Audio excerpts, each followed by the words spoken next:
The core of product design, it's actually really understanding your users. You can create the most beautiful designs and it could have no purpose. That's not a successful design.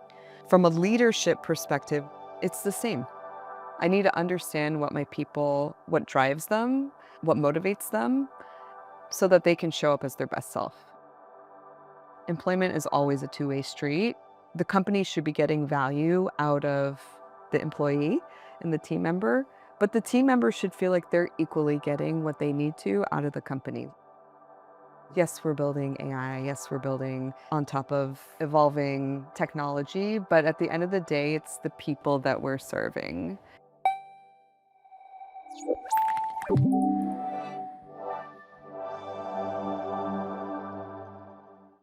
So welcome, Debbie, and thank you very much for coming from so far away, and especially this crazy week, like actually a couple of weeks that we've been together. I have a few questions for you. I hope Okay. you really enjoy them. So I've been actually with you in this journey of starting here, starting as a consultant while you were taking your time. Mhm. So actually, like I wanted to ask you, given you started as an advisor and finally you're here as a head of product design, Mhm. what was the moment where you actually knew or found out that you wanted to be part of the team full time? And actually, what was the thing that made you change your mind? Yeah, so maybe just to give a little bit of a backstory. Well, and hi, Anna.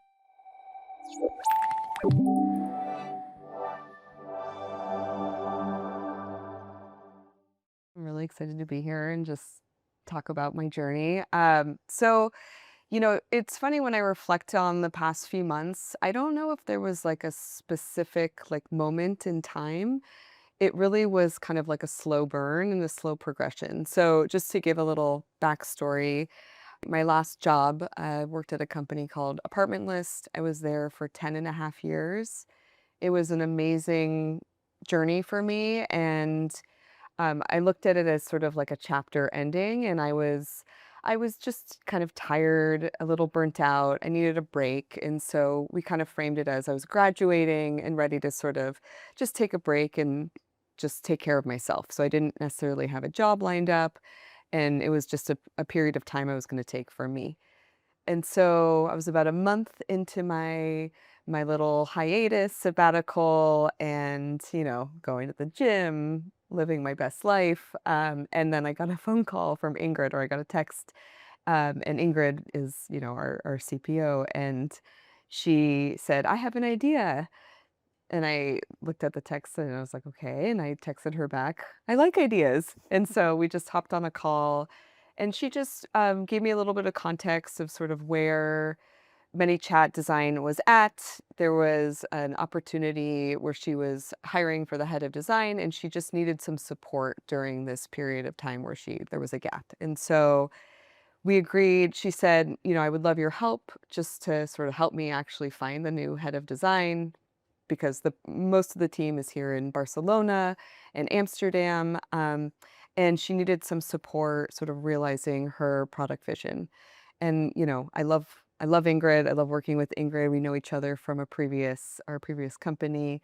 And I said, that sounds great. Like for me, I felt, and she said, we'll just start like 10 hours a week.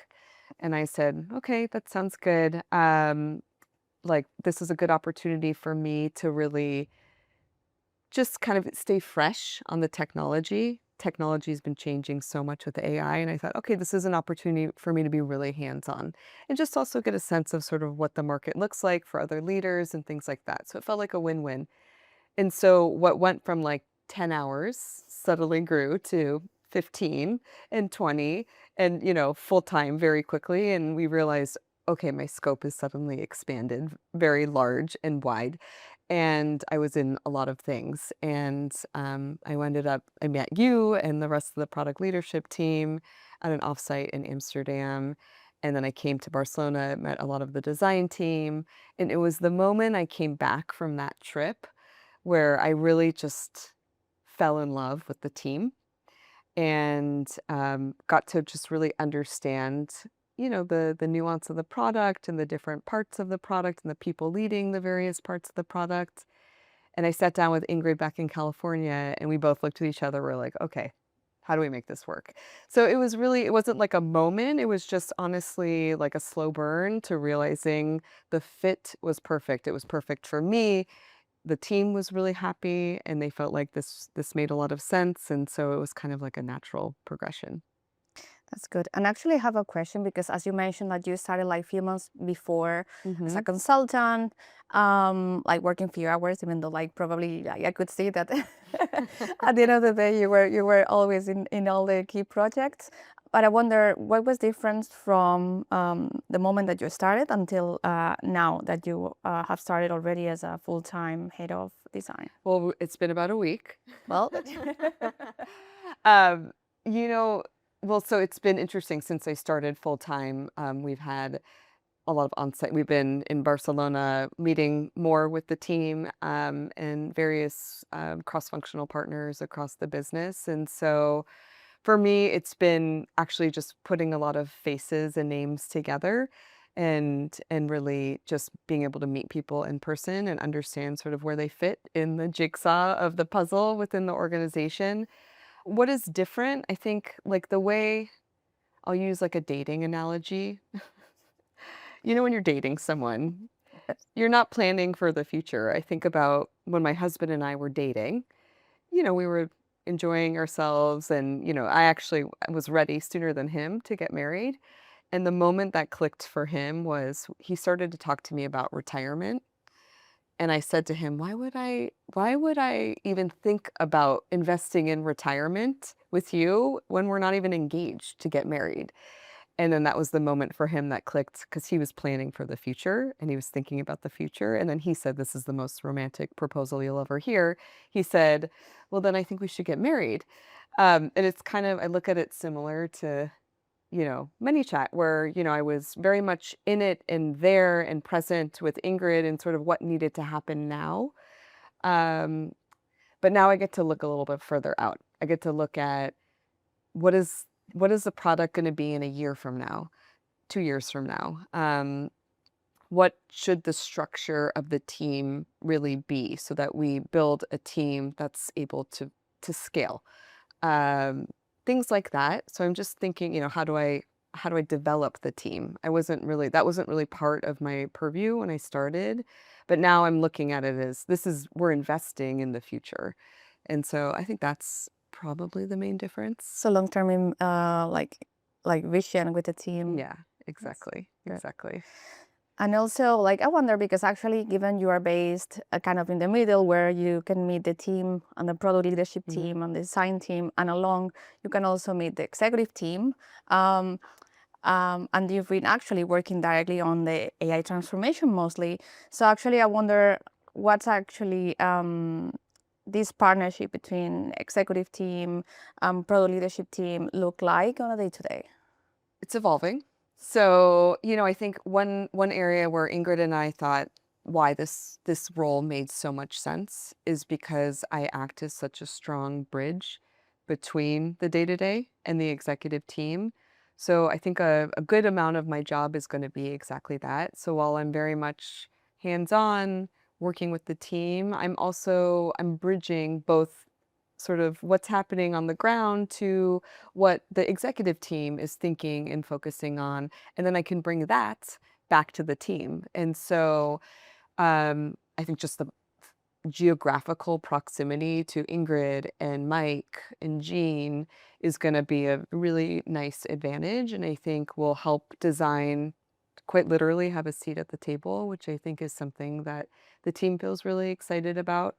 But, like, the day-to-day is I should say for now it's been mostly with Ingrid, and so it's a lot about, really shaping the vision and strategy. I would say similar with Dima and Nastia, head of engineering, where, they're thinking about sort of the infrastructure, the underpinnings of how to make our product for creators, scale. And, I'm thinking about it from the user-facing perspective, and so together we're thinking about the full picture, and that's really what I've been doing since I've joined.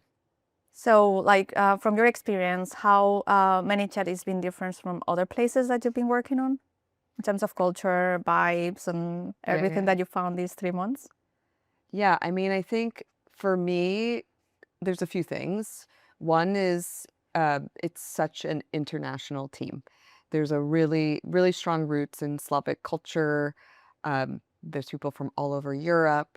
There's people on my team from Brazil, Argentina, the US. And I think about, we're building a global brand and we're building for creators all over the world. And I think in order to do that really effectively, a diverse team is actually really important, I think, in representing that. So that's one area that I think it's been really fun to get to know all the different people from the different places.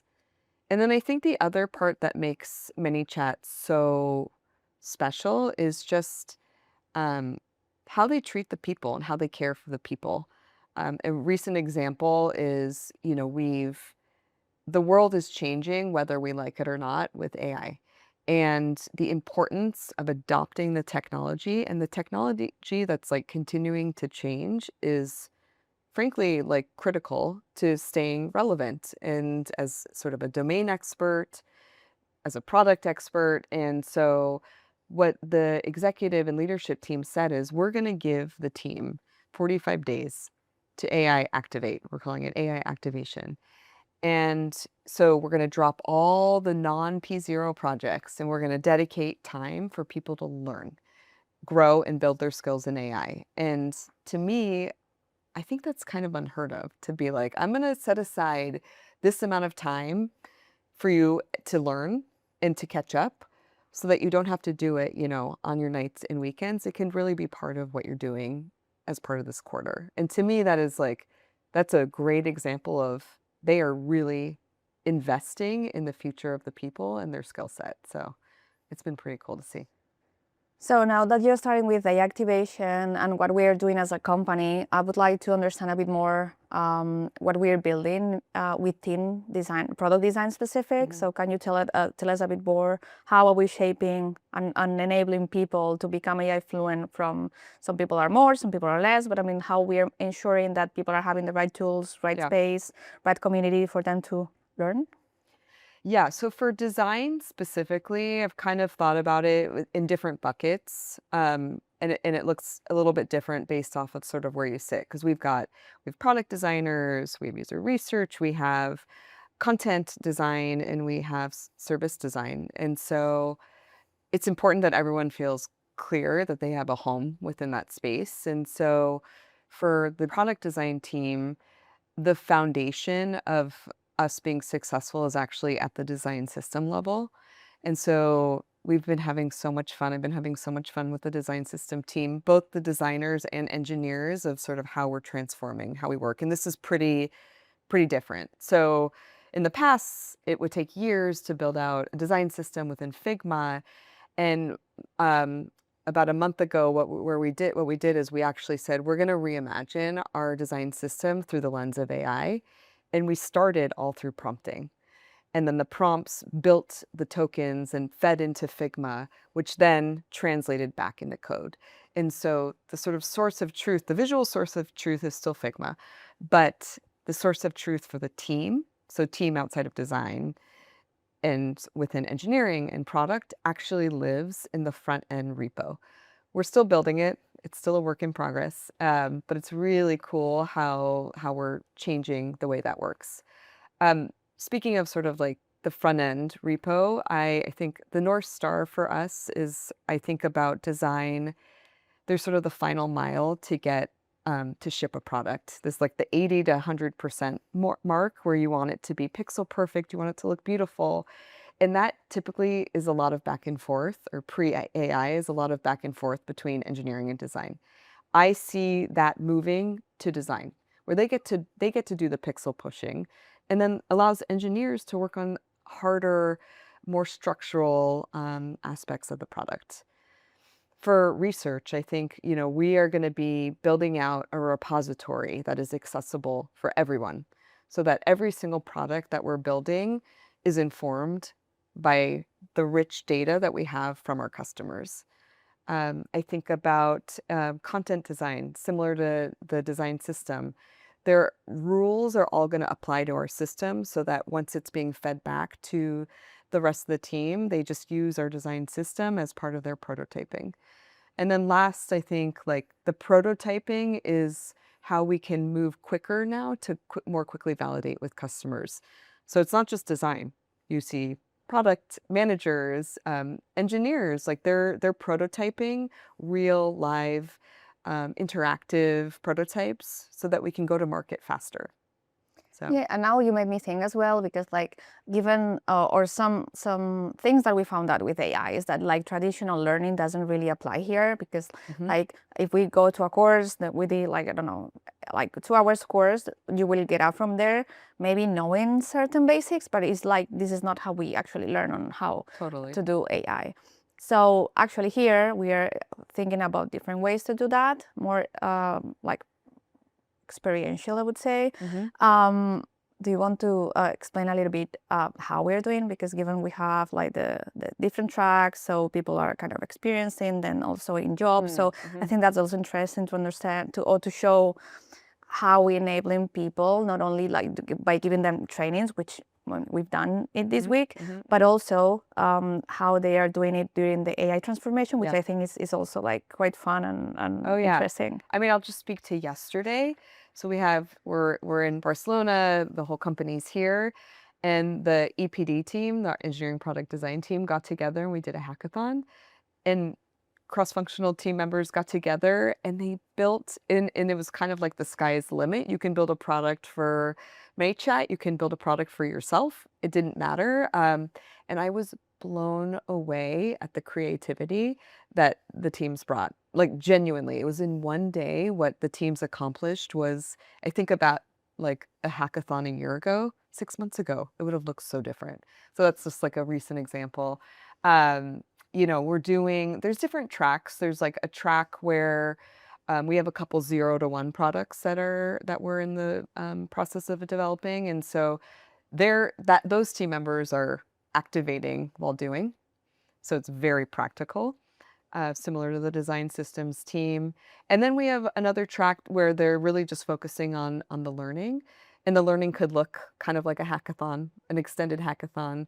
It could look like improvements to how we're evolving our classic product. So it could kind of take different shapes. Yeah, that's very Yeah. fun. Yeah. I remember like the app that we have for today, actually, for the party. Uh-huh. Uh-huh. Like Uh-huh. came from the start.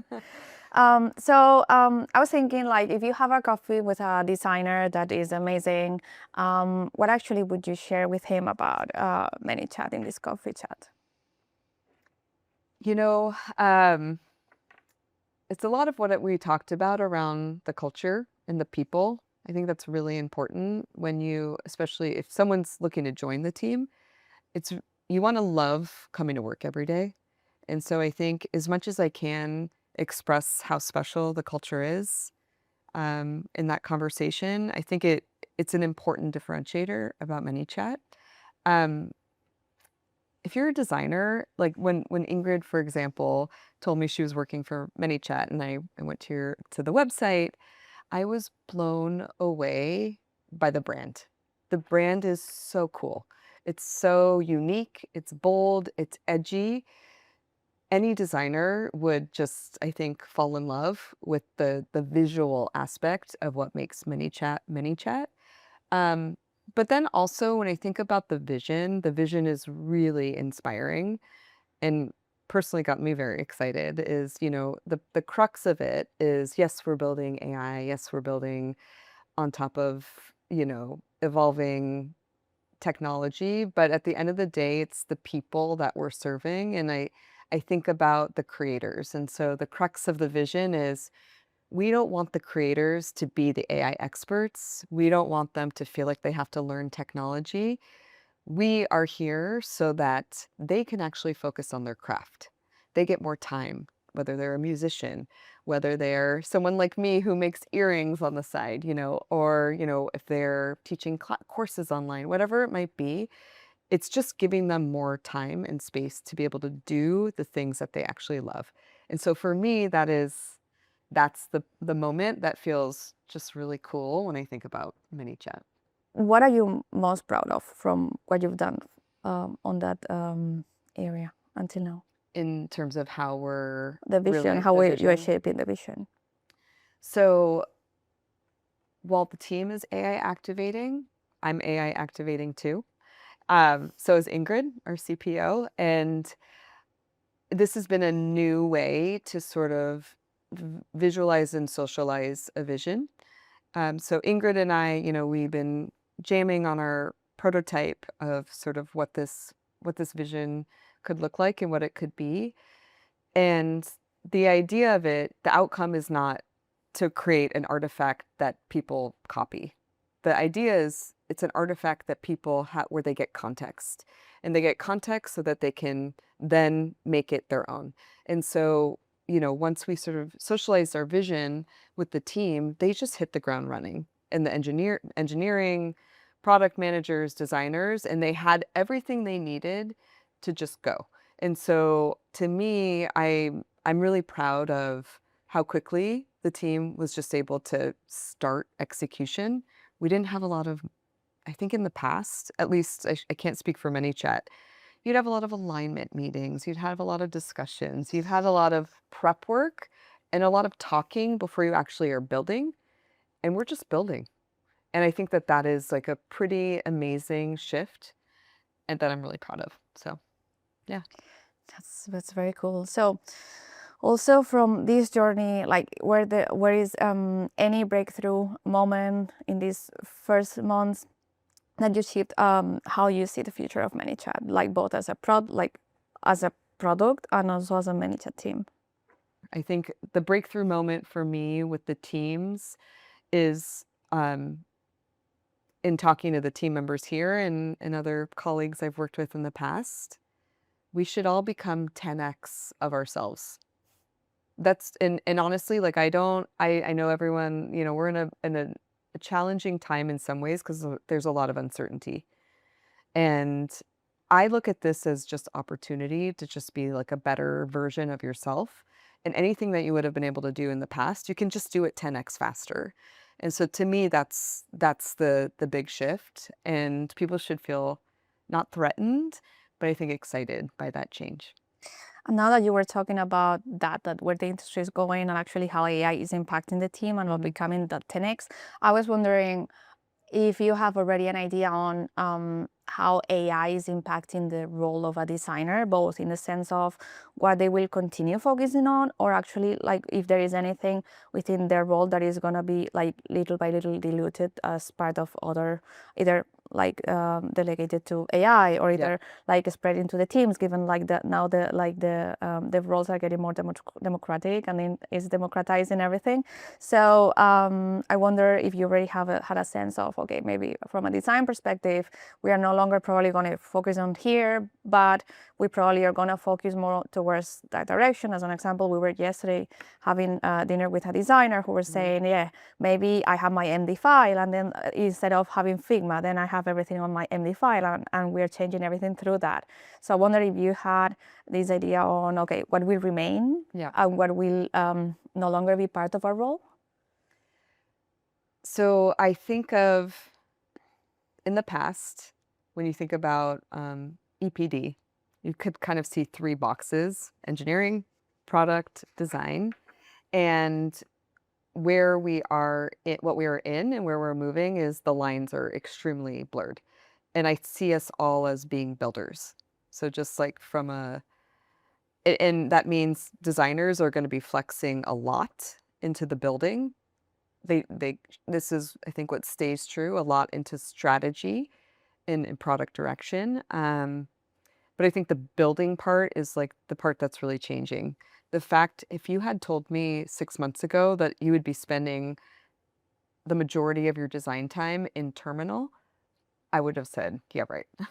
When I opened up terminal for the first time, my eyes, I think, crossed. But that's what we're doing. We're building. And so I think that's fundamentally changing the landscape. Also GitHub, right? I never really used GitHub, and now GitHub's become sort of like our Google Drive. It's where everything is stored, it's where everything is saved, and it's what people are referencing within their own work. So that's really different.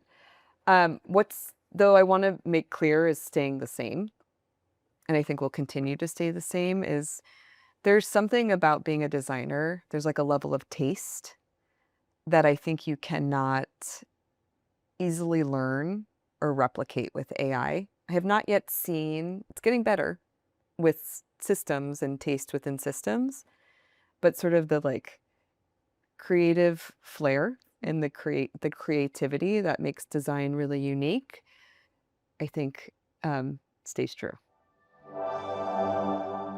So we were talking about the team, we were talking about designers. So for example, like what would you say that is your design leadership philosophy in just one sentence? One sentence. Um, I would say I lead with empathy. Empathy. Do you want me to explain beyond a Yeah, yeah, sure. sentence? um, so I think the core of product design is, like I've said, is it's actually really understanding your users. You can create the most beautiful designs and it could have no purpose. That's not a successful design. So you have to really at the crux of it understanding what you're building for. From a leadership perspective, when I think about the people on the team, it's the same. I need to understand what my people, what drives them, um, what motivates them, so that they can show up as their best self. And so I think to me that's extremely important in creating a space that the team feels psychologically safe to be creative. And so to me that's the core of how I operate, I would say. I like where we're going because like that's mostly a philosophy, but then we are also going into how you build your own culture Mhm. within your team. So I would like to ask you like how do you actually build a good team culture, and also like in the meantime because of also the uncertainty of the market and then everything Yeah. that's happening, like what challenges do you normally or would you foresee that are gonna take place on this way? Yeah, I mean, I think the culture that what we are trying to cultivate and what I will be trying to cultivate, first of all, it's not just me. So I think it's sort of like I'm leading by example. Um, and I should say the core principle moving into this next chapter of design at Manychat is I'm not just a leader, I am a builder. And I think that needs to be seen from me down to everybody. So any leader that I'm hiring on my team, that's a core principle that they have to hold. So it's no longer I just manage a team. I write performance reviews, I do stakeholder management, but I'm building alongside them. And that's what everyone on the team should be doing as well. So that's really important. And I think will help people see the value of being close to the craft. And that's how I think you earn respect. I think that's really important. So that's one area. I think another area is, you know, I want to create a culture where, like I said, people feel psychologically safe, but I also want them to feel like a little uncomfortable. You should always feel a little uncomfortable. And I mean that in a good way. In the past, when I think about the person I want to be as a leader, and I look at my past leaders and sort of how they've inspired me, and I think about the people who've changed me the most, and it's the design leader where I would go in a room and I would show my work, and I was a little nervous to present because I said to myself, "Is it going to be good enough for them?" And I think that that's really important. So I still want people to show up with their A game. B work's not gonna cut it in this space and in this market, and that's a little uncomfortable. And what are the challenges that you foresee on how you drive this culture and this vision into the teams? I think this new wave of being AI native and AI fluent, it might not be for everybody. I think it's to be determined. Like, I think while there are things that still hold true with design, there are things that are gonna be so new that might not be a good fit for people. And so I think I want to make sure no matter how our team evolves, that it's a two-way street. Employment is always a two-way street. The company should be getting value out of the employee and the team member, but the team member should feel like they're equally getting what they need to out of the company, whether it's the projects that they're working on, it's what they're learning. And so I think it's always important to have that conversation with one another. For myself, I think I kind of look at like the new year as like an opportunity to say, am I getting what I need to out of the team and the business? And is the business getting what they need out of me? And I think it's important that everyone has that conversation with themselves and being honest about it. I only want people to be here who are genuinely excited and who can show up as their best. Now that we were talking about like how would you like explain Manychat to other people, I would like to ask you the way around. Is that actually when you are hiring, what are you looking for someone who's actually joining the design team? So, like I said, I think the needing to be a builder at your core and comfortable being hands-on is a P0 for me. I think, um, yeah. So I think first and foremost, that's the principle that I'm gonna hold my leaders specifically accountable. And then I think more fundamentally, not just for leaders, but the team, you need to have a growth mindset. The world is changing, and if you are not adapting to how the world is changing, then you will fall behind, myself included. It's part of the reason this was such an exciting opportunity because it was an opportunity for me to get hands-on and in it to build so that I can keep up. So I think the growth mindset part is going to be so important moving forward. Now that we were talking about builder and what's important for you, so what's the most important thing that you want someone to feel under your leadership? I think that, you know, design, I know that design, it's not uncommon for design to feel like maybe they're a support function. Um, and I think that that is something that we absolutely have to change culturally. And I think for me, part of that is design needs to become and show that they're indispensable to their counterparts, but they can't do that alone. And so I think design being effective on its own island doesn't work. But design, making sure, like, for example, starting with me, that I'm aligned with Nastia, our engineering leader, and Ingrid, our product leader and the product directors, is core. And it's core not just to how we're building things and what we're building, but why we're building. And so the alignment there is key. Um, and I think my North Star is thinking, I want a PM to say, I cannot do my job without my designer counterpart. Like that's how every product manager should show up. And the magical partnerships actually, I would say that. It's not a threat, it's not a competition. It's like, no, I can only be so effective um, with or without my counterpart, and the with the counterpart is 100% necessary. And same with engineering. Like, we're only so good without. We need our counterparts to really be fully realized.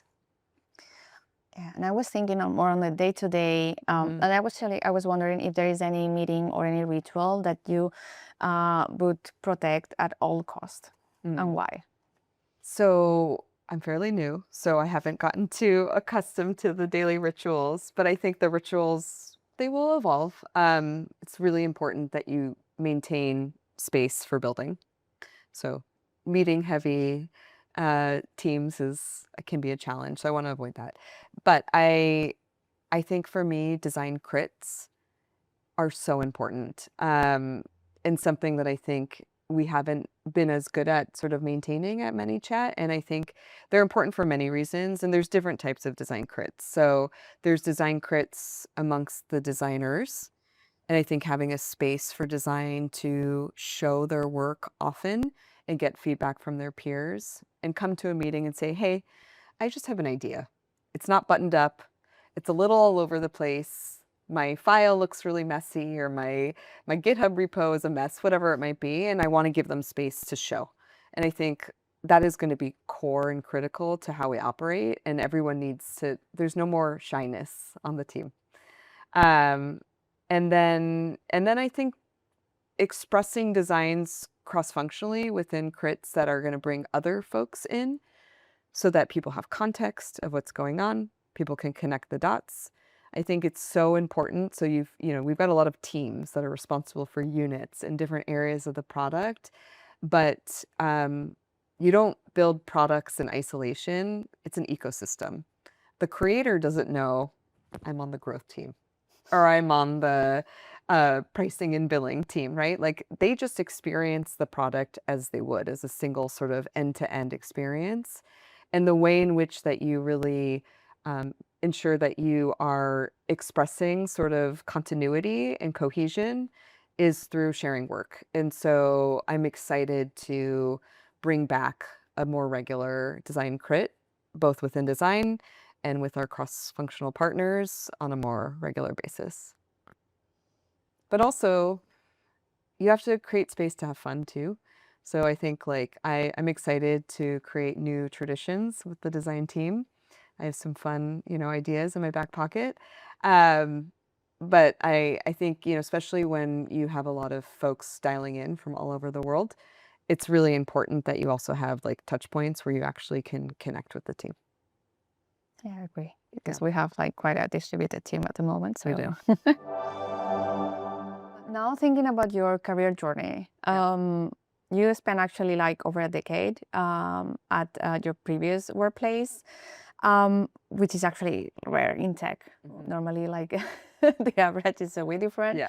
Um, what were your major learnings over this time, and what are the achievements that you are most proud of? Oh, there were so many learnings. It was a decade. Um, I like to joke that it was half my life. No, but it was a lot of my life. So inevitably, there were lots of things to celebrate, and there were also things to learn from and grow from. So, I think for me, I built the team from the ground up. The team was I was the first designer really as part of the team, and I built out the org. So I'm really just proud of the people that I brought on. Um, Built out the research function, really brought the customer to the forefront of the building, which I think didn't exist prior. So the team itself was really important. I mean, the products, I can name so many products. Um, and it's so funny, like my past company, it was all about also like personalization, creating this concierge-like experience. And that translates so well to what we're doing at Manychat. And like I said, it's just so much easier to realize that with AI. But I think the thing I'm actually most proud of, this is more cultural, because I think like culture is so important within a business. So with the height of the pandemic, this is 2020, I remember we would have, like quarterly offsites regularly where we'd meet in person. It was we were always actually in the office, so we were with each other a lot. Um, but with the beginning of the pandemic, we couldn't do that. But the team was like really eager to still do an offsite. So we had to get creative. And so I kind of thought, okay, what could we do that would be really fun? And we could really give it a purpose in addition to just being a fun activity. And so what sort of was born was this concept of creating a virtual art show. And so we had a day where everyone sort of was home dialing in, and we all had an art project that we created. Everything from something maybe digital to painting to photography to you name it. Like there was all different art mediums, and they had the day to sort of create. And so we dialed in, we shared our work throughout. We had some like virtual cooking lessons, in between. So it wasn't just, all heads down. And then what came of it is we created in like this virtual reality program. I put all the pieces up on Mm. display. The whole company then contributed. We actually extended it beyond. We said, okay, company, um, if you want to make some art, like please do, and we'll exhibit it in our virtual art show. And we actually did a silent auction, and where employee like members of the team could bid on different pieces, and we raised a bunch of money to various organizations that really spoke to our vision of giving everyone a home that they love. So maybe some underserved communities, homeless communities, things like that. And the tradition, this was 2020, we did one, so 6 years continually. And, we've probably raised, I close to $100,000 over the years with this effort. So this is something I didn't realize was going to become more than it was intentionally intended to be. But I would love to bring that to Manychat as well, because I think a lot of people really got a lot out of it. So. And then you were also talking about how you started as a senior product designer. I heard that you were the first one, and then actually you became VP of design. Um, what were the defined moments of that growth?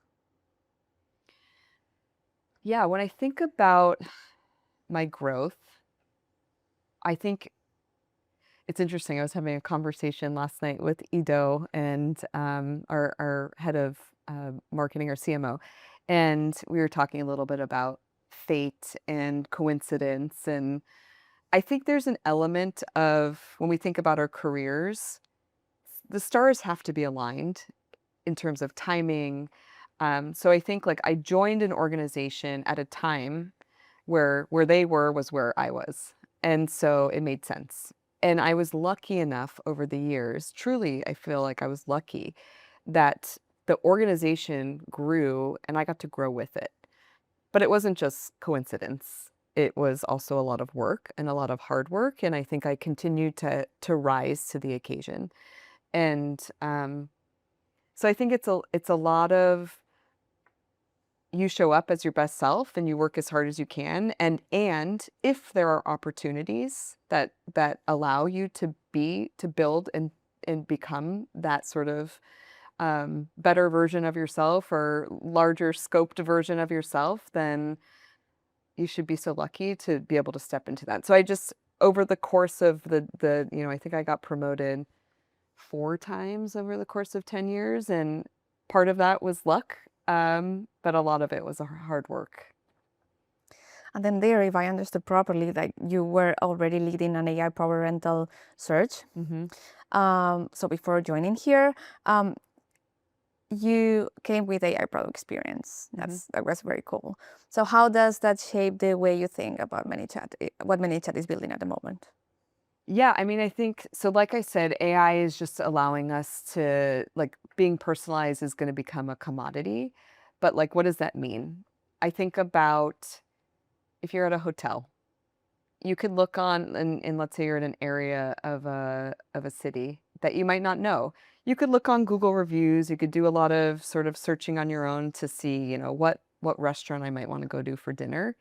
But if you think about a concierge experience where you go to the concierge and say, "Hey, this is the kind of dinner I want. These are maybe some of my allergy restrictions. This is the kind of vibe I want." And you work with someone who really knows the city, knows the neighborhood, knows the cuisine, and they could recommend a restaurant for you. And maybe they don't just recommend a restaurant for you, they make sure that you have an umbrella in case it's raining. So they set everything up in a way that you probably wouldn't have been able to do on your own, or would have taken a lot of work and research to do on your own. That's kind of how I think about whether you're building an AI first rental online experience and helping people do all the sort of research and what's needed and all the sort of logistics and the challenges of finding an apartment. And then for ManyChat, there's so much to being a creator. We talked to actually a couple of creators who came to our all hands the other day, and it was so cool just hearing them and hearing their pain points. And they wear so many hats. They're their own brand people, they're their own admins, they're their own researchers, they're their own, finance people. And if we could just do a lot of that work for them and take that away from them, again, it gives them the opportunity to just create the things that they're best at. So, so yeah. Have there been any trade-off or sacrifices along the way that shape who you are as a leader? I think something that is really important and something I've learned along the way as being a designer and now as a design leader, it's really important to there's an intersection of the customer and the business. You cannot only think about one without the other. And I think earlier on in my career, I maybe was a little bit more one versus the other. And I think as I've grown in my role, I've understood the importance of the consideration of both. Um, and so I think that that's super important as a design leader, but it's also super important as a designer and something that's like a competency that I think is going to be pretty critical to my team. Now, going through that direction, because you mentioned that that's actually a critical competence. So let's imagine that you have like someone who is about to become a leader, who is willing to become a leader in your team. What actually would you advise that person, or what would you tell them so they can grow, or like any advice that you would give them? I think, you know, every function has sort of like a quintessential archetype that you can imagine, right? Obviously, we're all diverse people, we're all nuanced people, but I think traditionally designers tend to feel a little more comfortable being in the shadows. And I think for design, in order to be really have a seat at the table and be a strategic thought partner for product, you have to be uncomfortable being in the spotlight. And that is something that I'm going to require my team to do. And I know not everyone wants to do it, but it's critical that our work is visible. And the amazing thing about AI is it is everything we do is actually literally living in a shared repository. So, yes, we will be building, we will be contributing to shared repositories with our cross-functional team members. But I think sharing more often, more frequently, and as I think Ingrid or some of the folks here say, is like ship ugly fast. I actually agree with that, if you can believe it as a designer. We're not going to actually ship things that are ugly, and I know that, but we should not be um, focused on perfection to be able to share.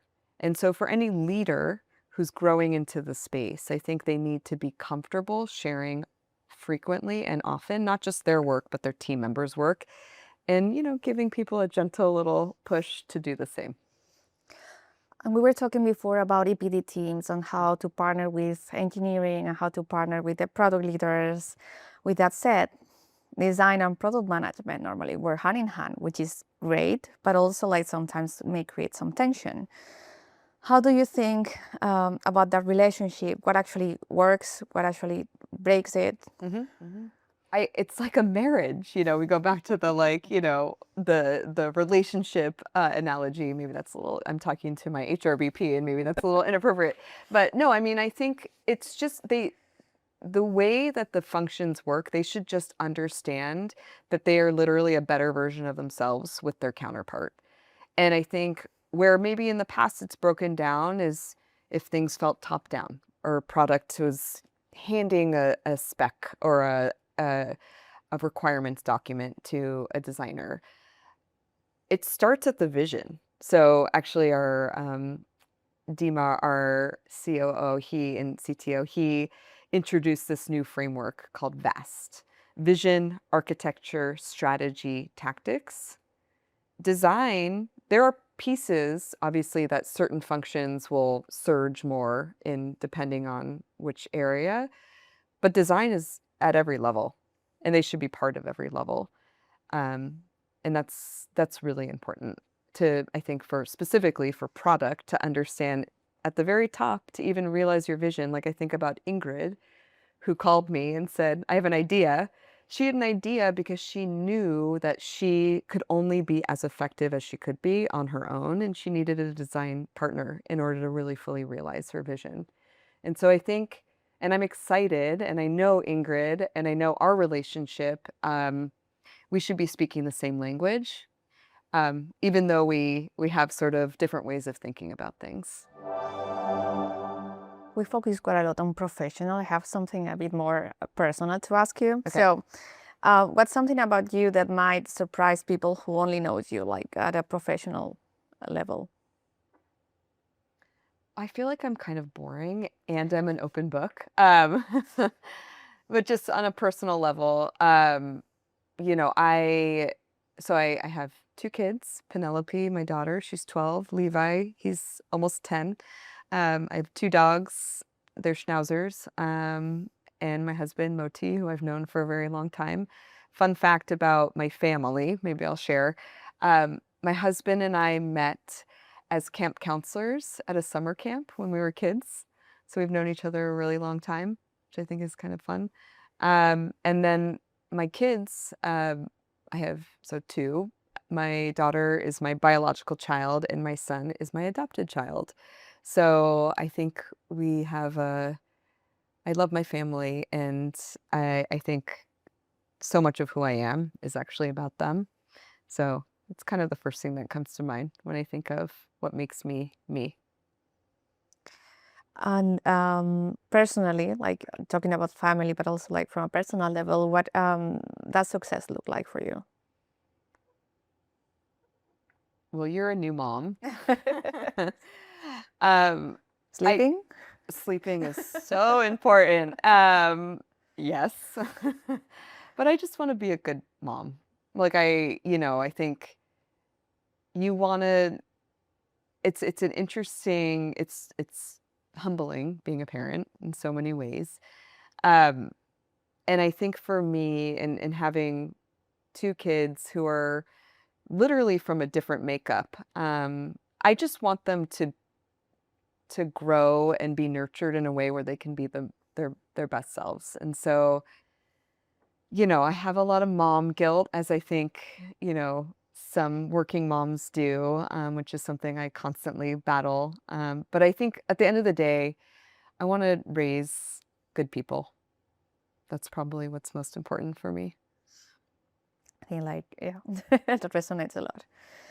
And then, is there any skill or is there anything that outside design you would say that you are mastering at the moment? Well, so like I mentioned earlier, I'm a mini creator. I wouldn't say that I'm a full-blown influencer or anything close to that. I'm not yet at Manychat status, but maybe one day I'll be able to use Manychat on my personal account. But I make clay earrings, and so I sort of see that as like mastering a skill, but also I see it as like a meditative exercise. It's like where I love working creatively with my hands. My background actually is in darkroom photography, if you could believe it. I know that's kind of aging me. But I love doing that, and I love finding outlets to be creative wherever I can. Thank you very much, Debbie, for your time for Thank these days. you. It was a pleasure to have this first interview with you, and see you around. Yeah. Thanks, Yeah. Anna. Have the time, so we are happy for them to learn them while they are. Oh.